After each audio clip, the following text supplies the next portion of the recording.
vehicle to investigate the subject, who immediately turned away from them. The officers gave him commands. He disregarded those commands and took off on foot. The officers believed him to have a weapon based on the imprinting on his clothing. They continued to pursue, giving him commands to stop.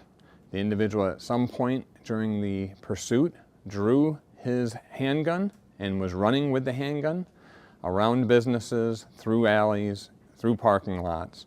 Eventually, as Officer A came around the corner of the building, the subject had the gun.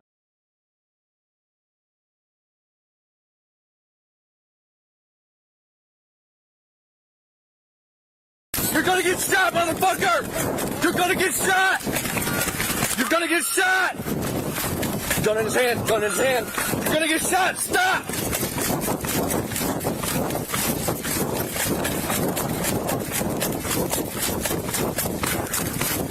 Back through the alley towards Kelly.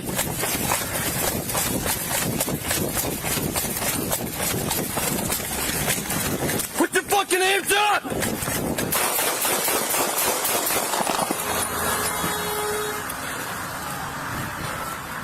Put your hands up! You hit!